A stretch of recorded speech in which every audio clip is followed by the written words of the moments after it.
Hello everyone, I am Renu from Parth English classes. और आज जो चैप्टर हम लोग कवर करने जा रहे हैं वो पार्ट 2 है।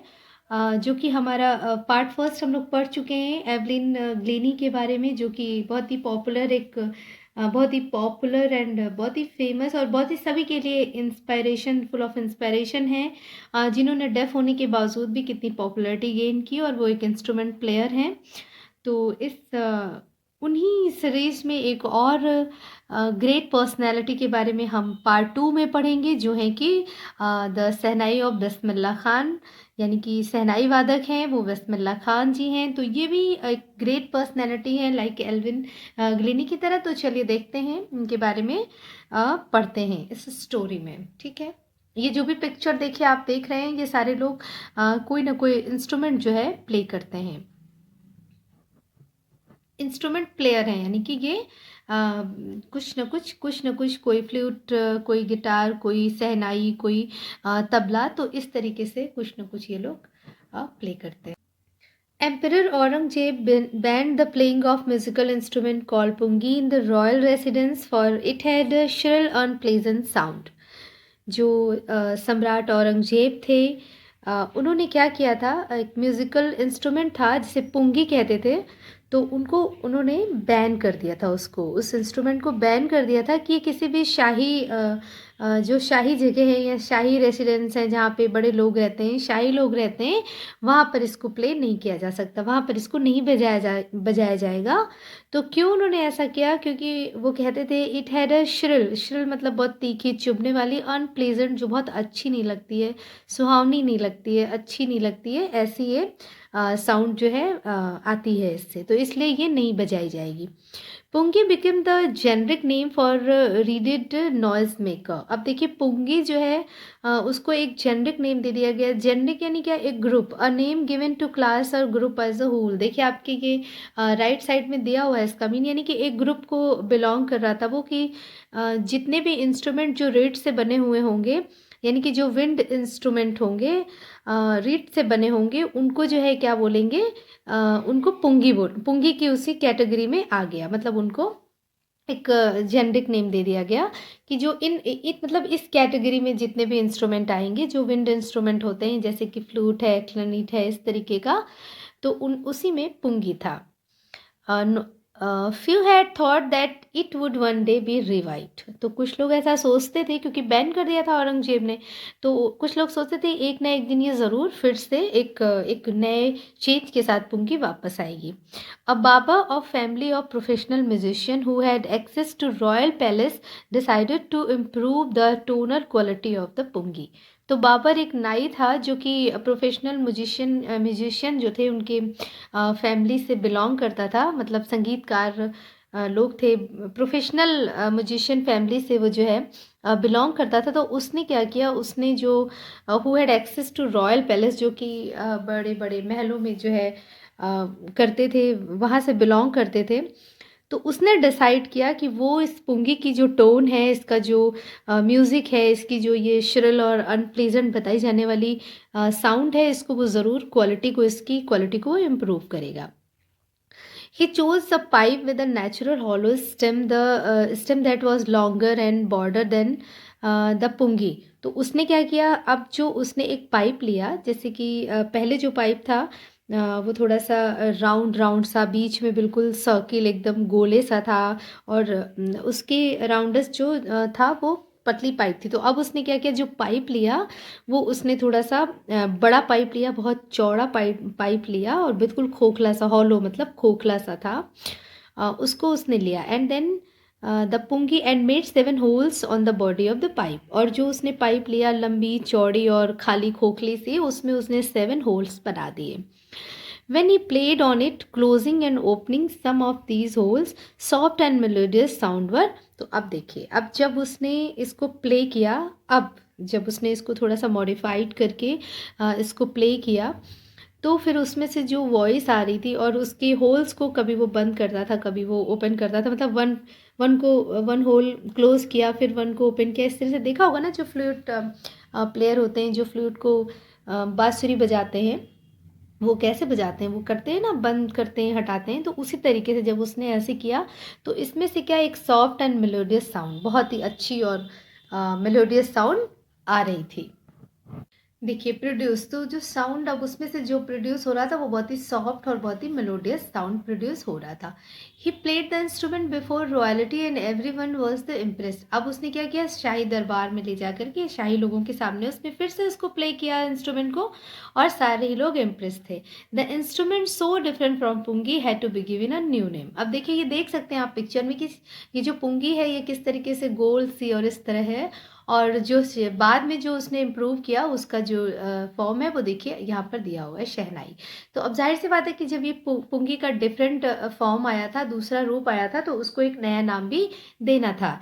As the story goes, since it was the first played in the shah's chamber and was played by a नाइब barber, the instrument was named the shehnai, shehnai sorry. तो देखिए अब क्योंकि ये जो इंस्ट्रूमेंट था, जो न्यू मॉडिफाइड इंस्ट्रूमेंट आया था पुंगी की जगह पे, तो उसको सबसे पहले प्ले किया गया शाह के चैम्बर में, यानी कि सम्राट के चैम्बर में किया गया। तो और इसको प्ले किसने किया था, नाई, एक बार्बर ने। तो इसलिए इस इंस्ट्रूमेंट का नेम क्या हो गया, शहनाई। ठीक है, शाह यानी कि शाह से शह और नाई से नाई, तो शहनाई। Okay. The sound of Sainai began to consider auspice, and for this reason, it is still played in temple and in indispensable component of any North Indian wedding. तो देखिए जो साउंड सहनाई का जो साउंड था वो क्या हुआ कि ऑस्पिस होता है एक promising to bring good fortune, मतलब एक शुभ शुभ कह सकते हैं, मतलब एक अच्छे भाग्य की तरफ इंडिकेशन की ये शुभ होता है, इसकी जो साउंड होता है वो शुभ माना जाता था। तो यही एक रीज़न था जिससे कि ये टेम्पल में प्ले किया जाता था, या फिर कुछ नॉर्थ इंडियन में देखिए, दक्षिण भारत में तो जो वेडिंग्स होती थी उसमें जो है ये मतलब इसको ज़रूर बजाया जाता है, इस शहनाई को बजाया जाता है क्योंकि ये शुभ माना जाता है। तो इसलिए देखिए और एक चीज़ और, इंडिस्पेंसिबल जो लिखा हुआ है इसका मतलब है without which a piece of work can't be done, मतलब इसके बिना कोई शांति का काम नहीं हो सकता, तो इसलिए इसका जो मस्ट होता था बजना, तो ये इतना ज़्यादा इम्पॉर्टेंट इसको दी गई। In the past the shehnai was part of naubat or traditional ensemble of 9 instrument found of royal court. तो रॉयल कोर्ट यानी शाही दरबार में जो शासकों के दरबार में जो 9 इंस्ट्रूमेंट प्ले होते थे, सोचिए जो इम्पॉर्टेंट मतलब कि ये दरबार में बजते हैं, जैसे होते नहीं ये इम्पॉर्टेंट इंस्ट्रूमेंट हैं, ये सिर्फ शाही दरबार में प्ले किए जाते हैं, तो उन 9 इंस्ट्रूमेंट में जो है इसका एक नंबर था शहनाई का। ठीक है, till recently it was use only in temple and wedding, ये अभी तक मतलब जो है ये टेम्पल्स और वेडिंग्स में बजाई जाती है, यूज़ होता है इसका, ये वैसे ही शुभ मानी जाती है अभी तक। The credit for bringing this instrument on to classical stage goes to Ustad Bismillah खां। तो ये एक इस शहनाई को बहुत आगे तक लाने में और इसको क्लासिकल स्टेज में बहुत एक ऊंचाई तक ले आने में जिसको क्रेडिट जाता है वो है उस्ताद बिस्मिल्लाह खान, मतलब इनको क्रेडिट जाता है इसको बहुत ही ऊंचाइयों पर ले आने में और बहुत आगे ले जाने में, classical stage. As a 5-year-old, Bismillah Khan played gilli danda near a pond in the ancient state of Dumrao in Bihar. तो जो जब बिस्मिल्लाह खां के बारे में थोड़ा सा अब जानना ज़रूरी है, बहुत ही ग्रेट पर्सनैलिटी है, उन्होंने शहनाई को इतना मतलब इम्पोर्टेंस दिलाई। तो 5 साल के जब ये थे बिस्मिल्लाह खां जी, तो ये गिल्ली डंडा खेलते थे कहाँ पर, बिहार के एक दुमराव स्टेट में पुराने से पौंड होता है तालाब के किनारे, तो तालाब के किनारे गिल्ली डंडा ये खेलते थे बिहार के दुमराव स्टेट में।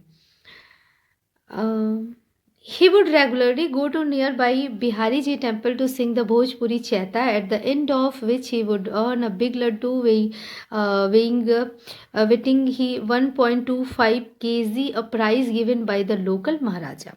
तो देखिए वो क्या करते थे, जो बिस्मिल्लाह खान जी थे वो रेगुलर जो है टेम्पल जाते थे, बिहारी जी टेम्पल, एक नियर बाई पास में मंदिर था बिहारी जी का, जहाँ पे वो भोजपुरी चैता गाते थे, मतलब सिंगिंग करते थे चैता, और गाने के बाद फिर उनको एंड में क्या होता था, वो एक लड्डू मिलता था जो कि वेट कितना होता था उसका 1.2 फ्रॉम केजी, मतलब किलो के वेट का उनको एक लड्डू मिलता था, और ये जो प्राइज़ उनको मिलता था गाने के बाद, ये वहाँ के लोकल महाराज उनको देते थे, जो वहाँ के महाराज होते थे, उस क्षेत्र के, उस एरिया के।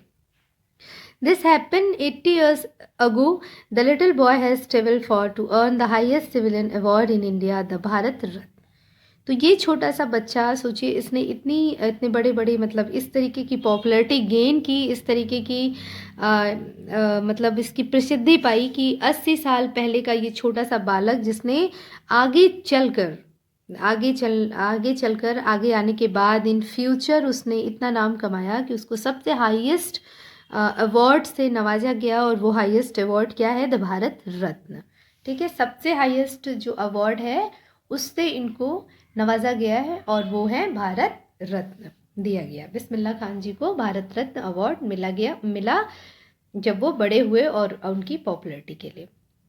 बिस्मिल्लाह खान जी को भारत रत्न सर्वोच्च नागरिक सम्मान से नवाजा गया, जो हम बात कर चुके हैं अपने स्टेंजा में। तो क्यों नवाजा गया था? क्योंकि the credit for bringing the instrument on to the classical stage goes to Ustad Bismillah Khan. उनको ही श्रेय जाता है इस इंस्ट्रूमेंट को लाने का, उसको बहुत ही ज़्यादा मतलब लाइमलाइट में लाने के लिए, तो इसलिए उनको मिला। Born on 21 March 1916, Bismillah belonged to a well-known family of musician from Bihar. तो जो उनका जन्म हुआ बिस्मिल्लाह खान जी का, वो 21 मार्च 1916 को हुआ। बिहार में एक ऐसी फैमिली से हुआ जहाँ सारे लोग म्यूजिशियन ही थे। His grandfather Rasool Bakhsh Khan was the shehnai nawaz of Bhojpur king's court. अब जो उनके ग्रैंडफादर थे वो जो है भोजपुर राजा के दरबार के जो है क्या थे? शहनाई वादक थे। And his father Paigambar Bakhsh and other paternal ancestor were also great shehnai player. तो उनके फादर जो थे पैगंबर बख्श, और भी जो उनके पैतृक जो पूर्वज थे, वो सारे लोग जो है शहनाई प्लेयर ही थे। ग्रेट मतलब महान शहनाई प्लेयर थे। The young boy took to music early in life. जो छोटा सा बच्चा था उसने म्यूजिक को अपनी लाइफ में ले लिया। And the age of 3 when his mother took him to his maternal uncle house in Banaras, now Banarasi, Bismillah was fascinated watching his uncle practise the shehnai. छोटे से बच्चे ने म्यूजिक को अपने जीवन में उतार लिया, और 3 साल की उम्र में जब उनकी मदर मैटरनल अंकल हाउस यानी उनके मामा के यहाँ जब उनको बनारस ले गई, बनारस जो कि अब वाराणसी कहा जाता है, बिस्मिल्लाह खान वॉज फैसिनेटेड, वो मोहित हो गए वॉचिंग हिज अंकल प्रैक्टिस, अपने अंकल की प्रैक्टिस देख करके कि वो किस तरीके से शहनाई को बजा रहे हैं। सून जल्दी ही Bismillah started accompanying his uncle Ali Bakhsh to Vishnu temple of Banaras where Bakhsh was employed to play the shehnai. तो जल्दी ही जो बिस्मिल्लाह जी थे वो अपने अंकल यानी मामा जी के साथ जाने लग गए, प्रैक्टिस करने लग गए अली बख्श के साथ, मतलब उन्हीं की तरह म्यूज़िक। वो भी इतने वो मोहित हो गए थे, तो वो शुरू कर दिया उनके साथ ही उन्होंने जाना। और जो अली बख्श उनके मामा थे वो बनारस के विष्णु टेम्पल में एम्प्लॉय थे। क्या करते थे? वहाँ पे शहनाई बजाते थे। Ali Bakhsh would play the shehnai and Bismillah would sit captivated for hours in the end. तो जब वो बजाते थे उनके मामा इंस्ट्रूमेंट को, तो उस वक्त बिस्मिल्लाह खान एकदम चुपचाप बैठ करके सिर्फ बिना स्टॉप किए, मतलब एक लंबे समय तक उनको देखते रहते थे, बिना कुछ इधर उधर देखिए। अपनी जो उनका कॉन्सेंट्रेशन था वो बिल्कुल उनके म्यूज़िक पर होता था, वो सुनते थे और उसको महसूस करते थे।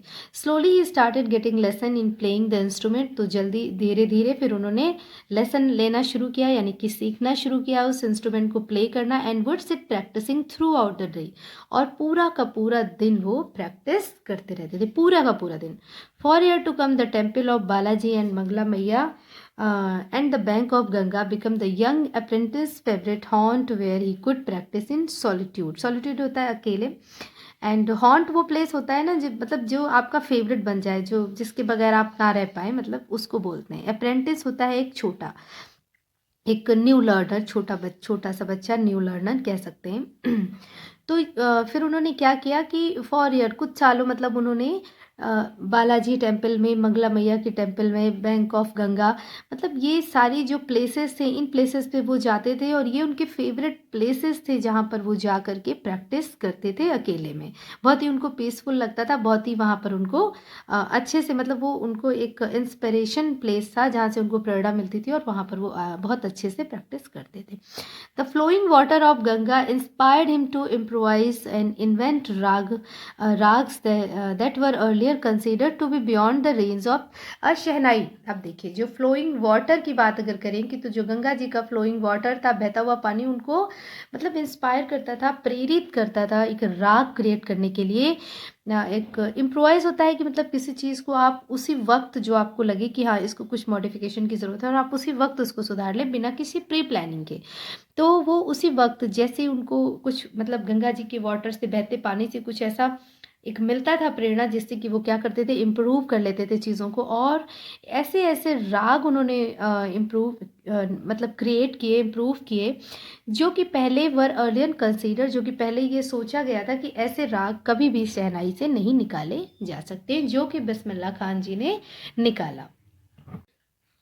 At the age of 14, Bismillah accompanied his uncle to the Allahabad music conference, और 14 साल की उम्र में फिर वो अपने अंकल के साथ जो है एक इलाहाबाद में म्यूज़िक कॉन्फ्रेंस हुई, वहाँ गए जहाँ बड़े बड़े लोग आए थे। And the end of his recital Ustad Fayaz Khan patted, patted मतलब थपथपाना, the young boys back and said.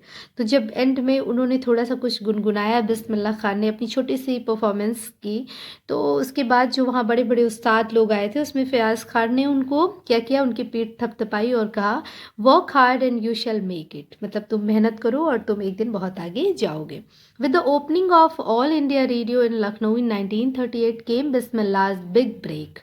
तो जब ओपनिंग हुई ऑल इंडिया रेडियो, जो कि एयर बोलते हैं ना, AIR बोलते हैं, तो जब उसकी ओपनिंग हुई तो वहाँ पर 1938 लखनऊ में, तो वहाँ पे बिस्मिल्लाह खान जी को एक बड़ा ब्रेक मिला। He soon become an often heard shehnai player on radio.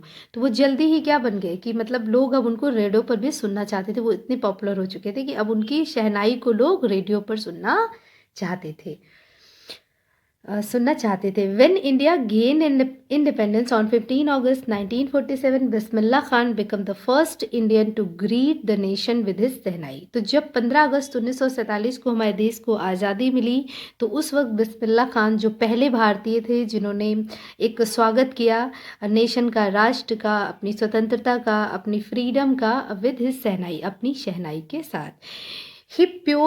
He poured his art out into Raga Kafi from Red Fort to an audience which included Pandit Jawaharlal Nehru, who later gave his famous Ties with Destiny speech। तो उन्होंने एक राग जो गाया, मतलब अपने पूरे दिल को, एक प्योर मतलब होता है उड़ेल देना, तो उन्होंने अपने पूरे दिल के साथ, मतलब एक अंतरात्मा के साथ डिवोटी होकर के एक राग को गाया। रेड फोर्ट से राग काफ़ी उन्होंने गाया रेड फोर्ट से, टू एन ऑडियंस, मतलब लोगों के लिए, विच इंक्लूडेड, जहाँ जहाँ वहाँ पे बहुत बड़े बड़े लोग आए थे, जिसमें पंडित जवाहरलाल नेहरू जी थे, महात्मा गांधी जी थे, ये सारे लोग वहाँ पर इंक्लूडेड थे। तो कहने का मतलब ये कि नेहरू जी ने बाद में फिर जो है अपनी speech the. Who letter means होता है बाद में, उन्होंने एक अपनी स्पीच दी, जो कि अपनी एक ट्राइस विद डेस्टिनी स्पीच उन्होंने बहुत वहाँ पर दी थी उनके इस काफी राग के बाद में। Bismillah Khan has given many memorable performance both in India and abroad, दोनों जगहों पे, यानी कि भारत में भी और विदेशों में भी उन्होंने कई मेमोरेबल परफॉर्मेंसेस की। His first trip abroad was Afghanistan, where king Zahir Shah was so taken in by मेस्टू that he gifted him priceless Persian carpet and other sovereign.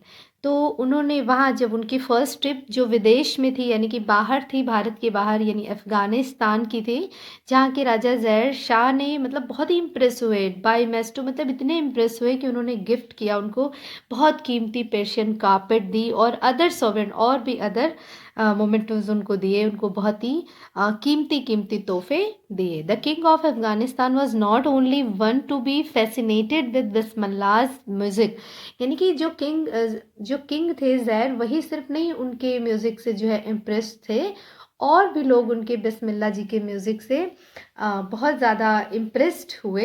और उनमें कौन थे? Film director Vijay Bhatt was so impress after hearing Bismillah's play at the festival that he named a film after the instrument called Goonj Uthi शहनाई। तो film director Vijay Bhatt तो इतने ज़्यादा impress हुए उनकी शहनाई को सुन के, जब उन्होंने प्ले किया एक फेस्टिवल में, तो वो उन्होंने जब सुना तो वो इतने इम्प्रेस हुए कि उन्होंने तो अपनी एक फिल्म का नाम भी इसी इंस्ट्रूमेंट पे रख दिया कि गूंज उठी शहनाई।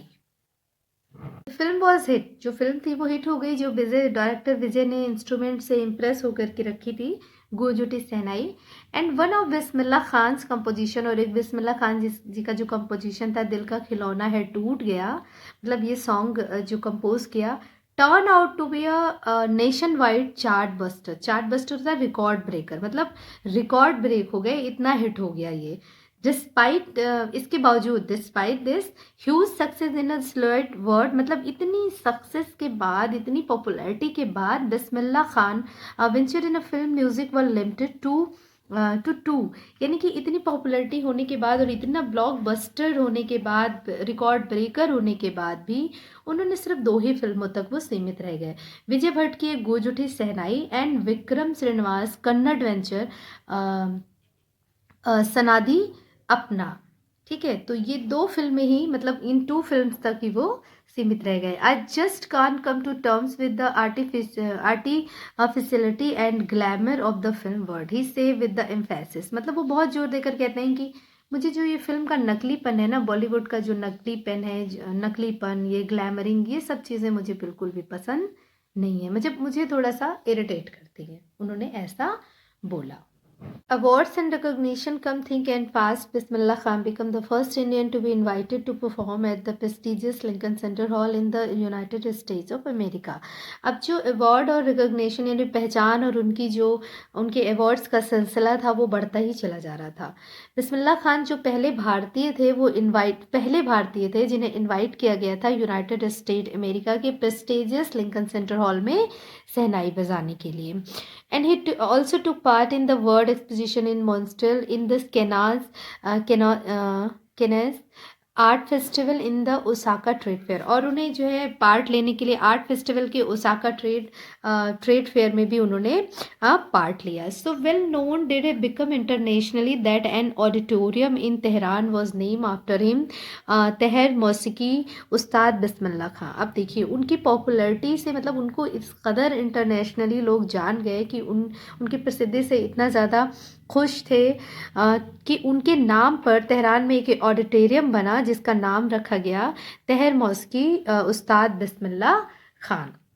National award like Padma Shri and Padma Vibhushan and Padma Vibhushan were conferred on him, मतलब ऐसे कौन से जो भी नेशनल अवार्ड्स हैं वो सारे उनको दिए गए, जिसमें पद्म श्री है, पद्म विभूषण है, पद्म विभूषण है, ये सारे भी अवार्ड उनको दिए गए थे। In 2001, Ustad Bismillah Khan was awarded India's highest civilian award, the Bharat Ratna. With the coveted award resting on his chest and his eyes glinting with rare happiness, he said, यानी कि 2001 में बिस्मिल्लाह खान जी को भारत का सबसे बड़ा सम्मान, सर्वोच्च नागरिक सम्मान भारत रत्न मिला, और वो बहुत सारे अवार्ड और मेडल्स जो उनकी चेस्ट पर लिए हुए, मतलब इतने सारे अवार्ड के साथ, इतने सारे सम्मान के साथ, अपनी आंखों में चमक लेकर, उस खुशी के साथ वो कहते हैं कि मैं आप सब लोगों से सिर्फ ये कहना चाहता हूँ कि अपने बच्चों को, all I would like to say, मैं सबसे ये कहना चाहता हूँ, टीच योर चिल्ड्रन म्यूज़िक, अपने बच्चों को म्यूज़िक सिखाएं। This is Hindustanis richest tradition, ये भारत की सबसे महत्वपूर्ण परंपरा है, रिचेस्ट परंपरा है। Even the west is now coming to learn how music, अब तो जो वेस्टर्न के लोग हैं वो भी भारतीय म्यूज़िक को सीखना चाहते हैं, आ रहे हैं सीखने के लिए। In spite of having travel all over the world, यानी कि पूरे वर्ल्ड का ट्रैवल करने के बावजूद भी खान साहब एज ही फाउंडली आस्क, हमेशा ही वो इस बात को कहते हैं कि इस exceedingly fond of Banaras and Dumraon, मतलब वो बहुत ज़्यादा उसको पसंद करते हैं, बनारस को एंड दुमराव को, बहुत ही शौकीन है, या उनका फेवरेट प्लेस है। And they remain for him most wonderful towns of the world, मतलब पूरे संसार में वो ट्रेवल करते हैं, लेकिन ये वंडरफुल जो प्लेसेस हैं उनके लिए ये 2 हैं, मतलब सारे ही जगहों पे जब वो रहते हैं तो हमेशा वो इन दोनों के बारे में बात करते हैं। A student of his once wanted to head a shehnai school in USA, अब उनका एक कोई स्टूडेंट है जो बहुत उनका फेवरेट स्टूडेंट और उनको बहुत प्यार करता था, तो उन्होंने कहा, इम्प्रेस था उनकी शहनाई से, तो उसने कहा कि USA में भी आप एक स्कूल खोलें, और मैं, and the student promise to recreate the atmosphere of Banaras by replicating the temple there. तो उसने ये भी कहा, क्योंकि बनारस उनको बहुत पसंद था, तो उसने कहा कि मैं बनारस जैसा ही सारा एटमॉस्फेयर वहाँ पर भी क्रिएट कर दूंगा, यूएसए में मैं वहाँ पर टेम्पल भी आपके लिए बनवा दूंगा। बट खान साहब आस्क्ड हिम, लेकिन उन्होंने उससे कहा, if you would able to transport river Ganga as well, उन्होंने कहा तुम मंदिर तो बनवा दोगे, तुम सारी चीज़ें वहाँ वैसे ही कर दोगे जैसे बनारस में हैं, लेकिन क्या तुम गंगा भी वहाँ पे बहवा दोगे वैसे ही जैसे गंगा बनारस में बहती हैं? Letter is remember to have said, तो बाद में भी उनको ऐसा कहते हुए बाद में भी वो कहते रहते थे, कहते हुए सुना गया, that is why when ever I am in foreign country, जब मैं बाहर होता हूँ, विदेश में होता हूँ, आई कीपिंग यर्निंग टू सी हिंदुस्तान, मैं हमेशा हिंदुस्तान को याद करता हूँ। वाइल इन मुंबई, और जब मैं मुंबई में होता हूँ, I think of only Banaras, तो मैं बनारस के बारे में सोचता हूँ। एंड वाइल इन बनारस, और जब मैं बनारस में होता हूँ तो मैं किसको याद करता हूँ, आई मिस यूनिक मठ ऑफ दुमराव, तो मैं दुमराव के वो यूनिक से अद्वितीय से मठों को याद करता हूँ। और जब मुंबई में होता हूँ तो मैं उस पवित्र गंगा को याद करता हूँ, बनारस को याद करता हूँ। Ustad Bismillah Khan's life is a perfect example of the rich cultural heritage of India. तो उस्ताद बिस्मिल्लाह खान की जो लाइफ है वो एक बहुत परफेक्ट एग्जाम्पल है भारतीय विरासत सभ्यता के लिए, उसके रिच कल्चर के लिए, उसकी संस्कृति के लिए, उसकी संस्कृति के, यानी कि भारत की संस्कृति विरासत के बहुत अच्छे एग्जाम्पल, परफेक्ट एग्जाम्पल हैं कौन, उस्ताद बिस्मिल्लाह खान का जो जीवन है। One that effortlessly accept that a devout Muslim like him can very naturally play the Sehna every morning in the Kashi Vishwanath temple, क्योंकि वो मुस्लिम थे और मुस्लिम कट्टर मुस्लिम थे, अपने रीति रिवाज अपने ट्रेडिशन को बहुत अच्छे से फॉलो करते थे, उसके बावजूद हर सुबह हर मॉर्निंग जा कर के वो काशी विश्वनाथ टेम्पल में शहनाई प्ले करते थे। सोचिए ये कितनी बड़ी बात है हिंदू मुसलमानों के लिए, जो आपस में फ़ाइट करते रहते हैं, स्ट्रगल करते हैं, आर्ग्यूमेंट करते हैं, एक दूसरे को ब्लेम करते हैं रिलीजन्स को लेकर के। तो उनके लिए ये बहुत बड़ा सबक, बहुत बड़ा इंस्पिरेशन है ये, अगर वो इस स्टोरी को ज़रूर पढ़ें। स्टूडेंट के अलावा सारे ही लोगों को इस स्टोरी को पढ़ना चाहिए। It's the full of inspiration प्रेरणा से फुल ऑफ प्रेरणादायक स्टोरी है सभी लोगों के लिए। तो देखें और इसको पढ़ें। Ustad Bismillah Khan is a really a perfect example of the rich cultural heritage of India. तो इस तरीके से ये जो चैप्टर है यहाँ पे एंड होता है। Sound of music, the sound of music का सेकेंड पार्ट था। तो मिलते हैं फिर एक न्यू एंड इंस्पायरिंग स्टोरी के साथ। Till then good bye and take care.